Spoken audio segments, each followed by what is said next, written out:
Someone you love has just died. Maybe it was expected. Maybe it wasn't. Either way, within hours, a set of rituals begins that you didn't invent and didn't choose. People are called.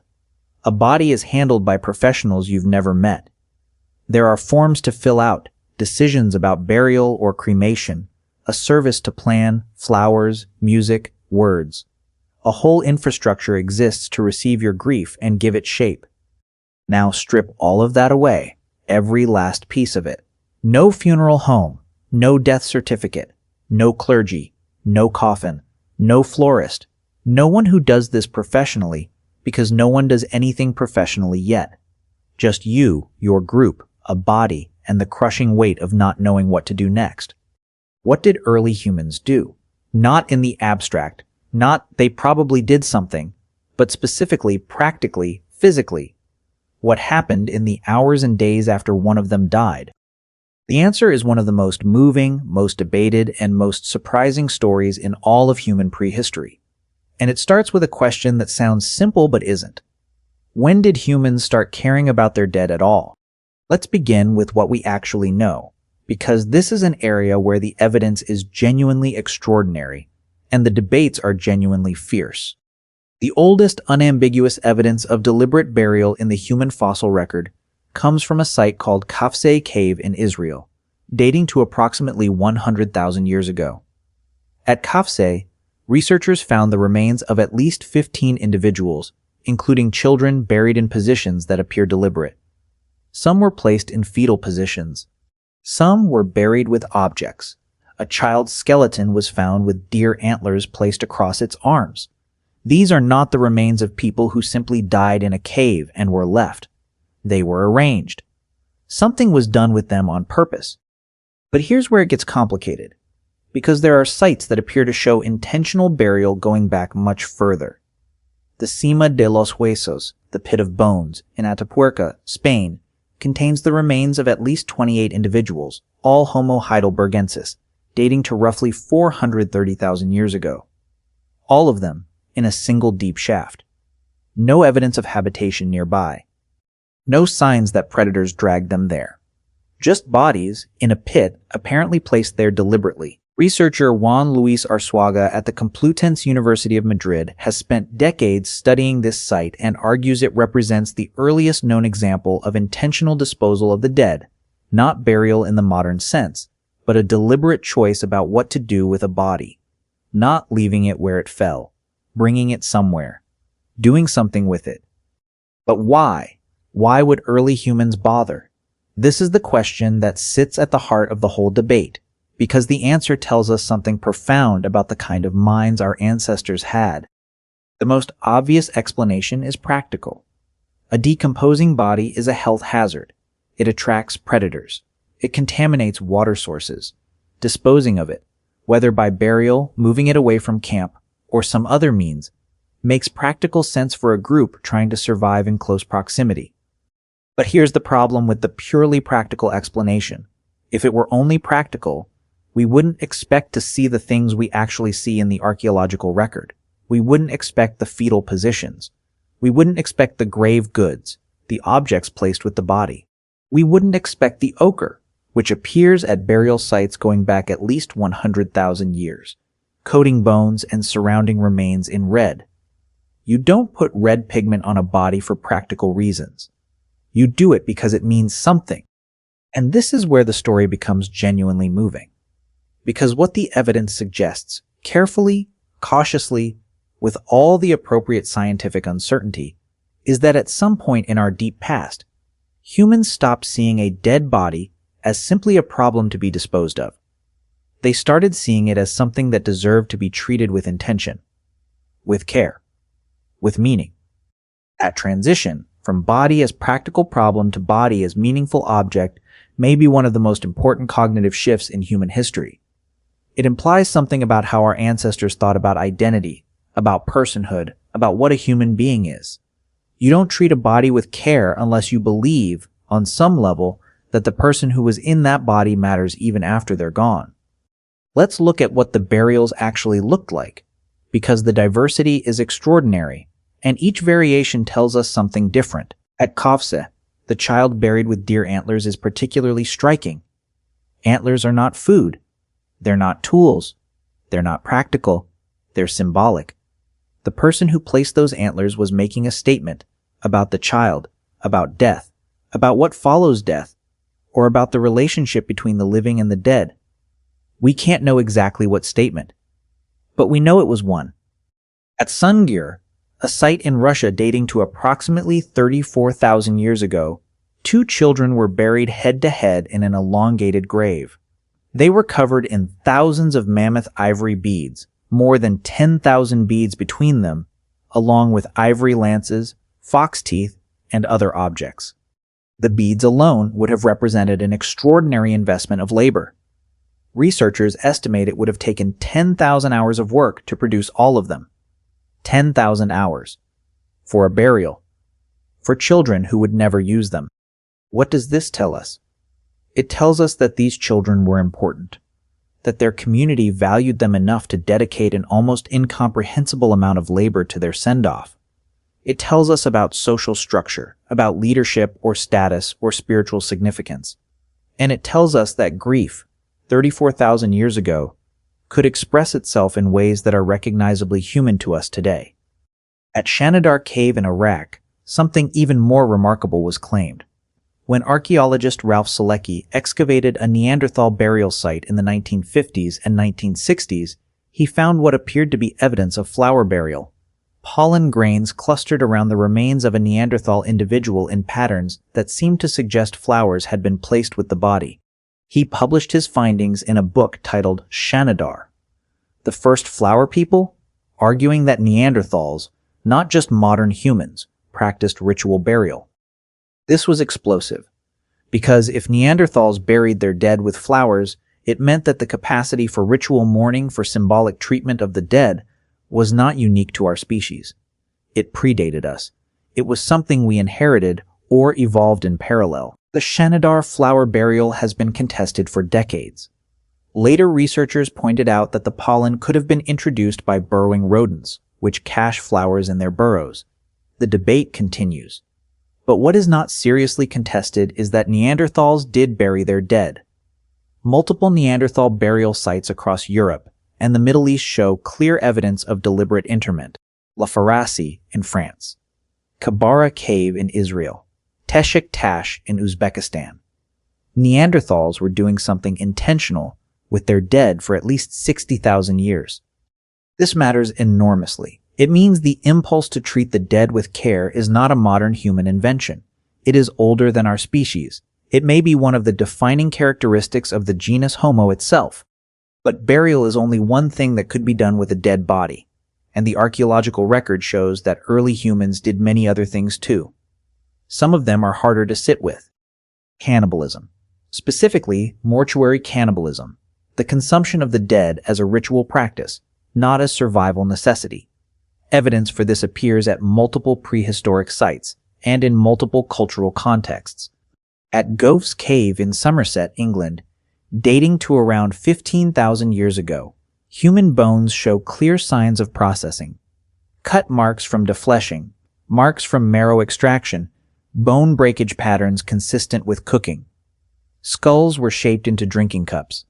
This was not accidental. This was deliberate. But here's the crucial thing that tends to get lost in the shock of the finding. Mortuary cannibalism, in the cultures where it has been documented ethnographically, is not a brutal or disrespectful act. It is often the opposite. It is an act of incorporation, of taking the person who has died into yourself, literally, so that they continue to live within you. It is a form of honor, a form of continuation, a form of not letting go.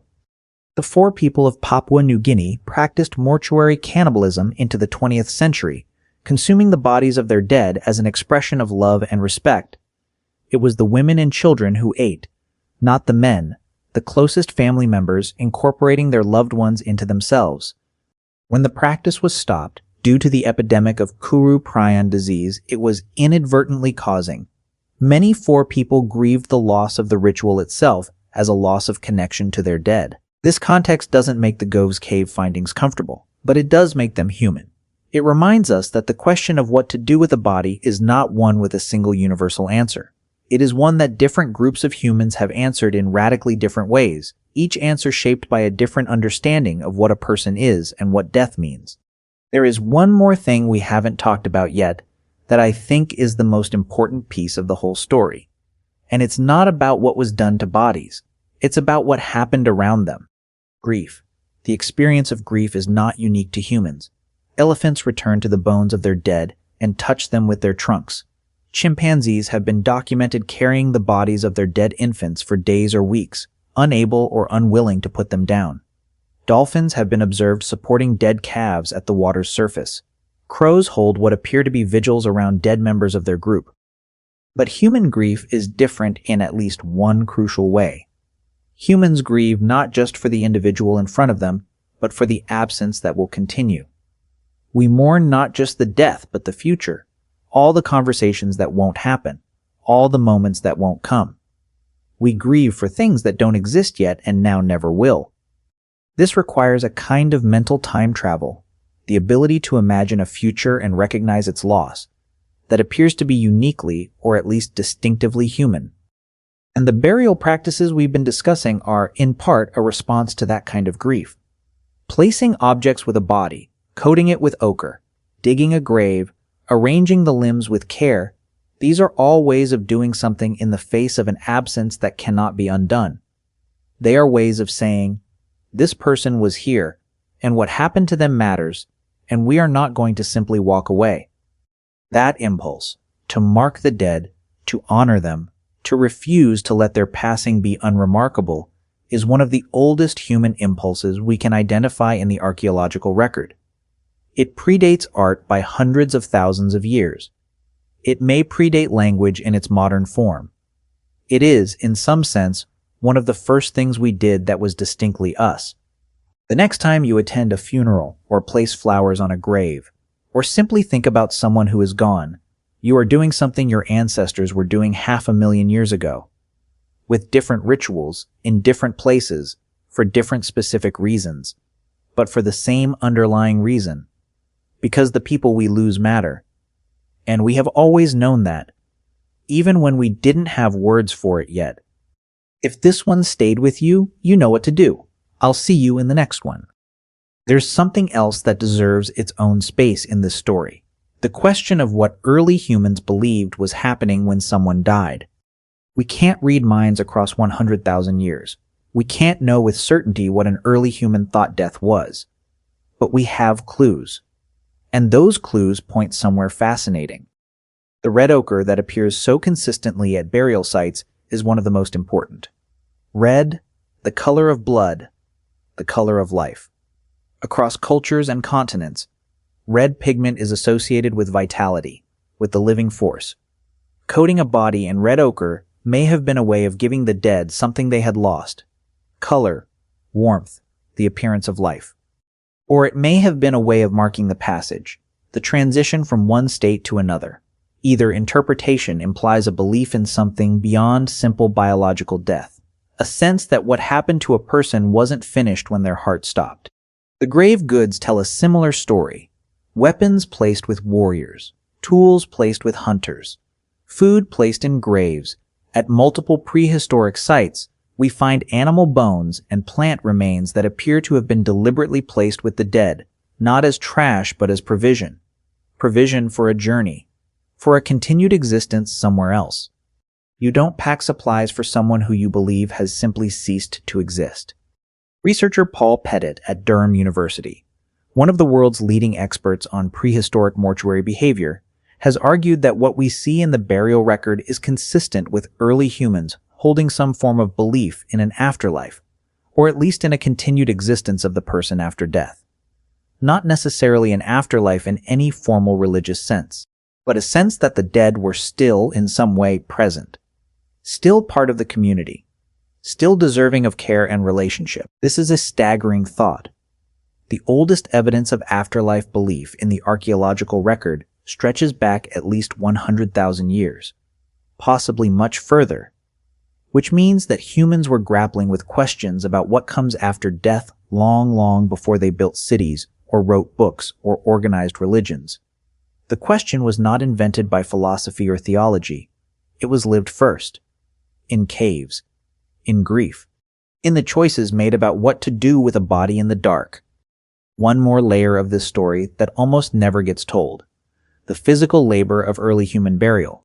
Digging a grave by hand without metal tools is hard. It requires sustained effort, usually over hours. In rocky or frozen ground, it may be nearly impossible without fire to thaw the soil. And yet early humans did it, repeatedly, across tens of thousands of years, in conditions where every expenditure of energy had to be justified by survival. Why spend that energy? Why dig when you could simply leave the body or move it to a distance? The answer, again, points to meaning. To the belief that a body deserved something more than abandonment, that the labor of burial was itself an act, an expression of something that mattered enough to justify the cost.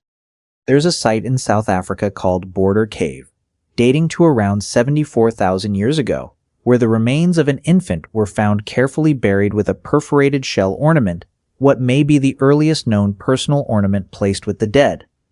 Someone chose their most precious object and put it in the ground with a baby. In the dark. In the dark. In a cave. 74,000 years ago. We don't know their name. We don't know what they believed. We don't know what words, if any, they said. But we know they were there. And we know they cared. And that, across all the distance between us, is something we recognize completely. Let's talk about something that almost every account of prehistoric burial leaves out entirely. The social aftermath. What happened to the group after one of its members died? In a small band of early humans, and these groups were typically small, perhaps 20 to 50 individuals, the death of one person was not a peripheral event. It was a crisis. Not just emotionally, but practically. Every person in the group had a role. A hunter who died left a gap in the group's ability to get food. A mother who died left children without care. An elder who died took knowledge with them. Knowledge of migration routes, of water sources, of which plants were safe, of how to read the sky before a storm. Knowledge that had taken a lifetime to accumulate, and that could not be replaced. This is one of the reasons some researchers believe that the treatment of the dead became so elaborate in human societies. The rituals around death served not just the dead, but the living. They gave the group a structured way to process a disruption that was both emotional and functional. The ceremony, whatever form it took, was also a reorganization, a way of acknowledging the gap and beginning to close it. Anthropologist Barbara King at the College of William and Mary, who has spent decades studying grief across species, argues that the capacity for mourning is not incidental to human social life. It is central to it. The ability to feel the loss of another deeply enough to change your behavior in response, to stop eating, to stop sleeping normally, to cry, to perform rituals, is the flip side of the ability to form the deep attachments that made human cooperation possible in the first place. You can't have one without the other. The grief is the cost of the bond. And the bond is what made us human. There is also something to be said about what burial did for the living beyond the immediate moment of grief. It created a place. A marked location where the dead could be returned to, thought about, visited. A kind of anchor in the landscape. Archaeological evidence from multiple prehistoric sites shows that burial locations were sometimes used repeatedly over generations. The same spot. The same ground. People adding their dead to places where their dead already were. This is not random. It is deliberate. It creates a relationship between a group and a place that is different from any other kind of territorial claim. Not just we hunt here or we camp here, but our dead are here. And therefore, implicitly, we belong here. Burial may have been one of the earliest mechanisms by which early humans formed lasting attachments to specific places. Not just as resources to be exploited, but as home. As land that meant something because it held the people who mattered. This has echoes that reach all the way to the present. Every culture that has ever existed has had sacred places defined by the dead. Ancestral graves, holy ground, cemeteries as the most permanent, most protected spaces in a community. The idea that land becomes meaningful through the dead who rest in it is one of the most universal human ideas there is. And it may have started, like so many human ideas, in a cave with a small group of people trying to figure out what to do with the body of someone they loved. And one final thing, because I think it deserves to be said directly. The question we started with, what did ancient humans do when someone died, turns out to be a question about us, not just about them. Every impulse that shows up in the prehistoric burial record is still in us.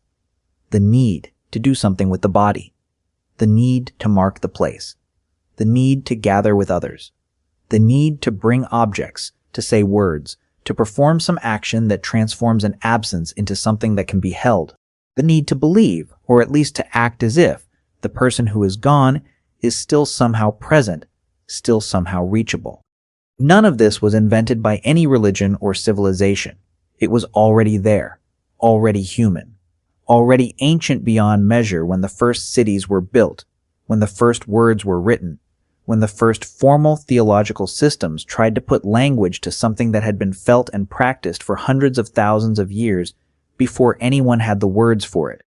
You are not doing something your culture invented when you grieve. You are doing something your species has always done. Something that connects you, directly, unbroken, to people who lived in caves and painted their dead in red and dug holes in the frozen ground with their bare hands, because the alternative, simply walking away, was unthinkable. It was unthinkable then. It is unthinkable now. That has not changed. That may never change. And if you found this one worth your time, you know what to do. I'll see you in the next one.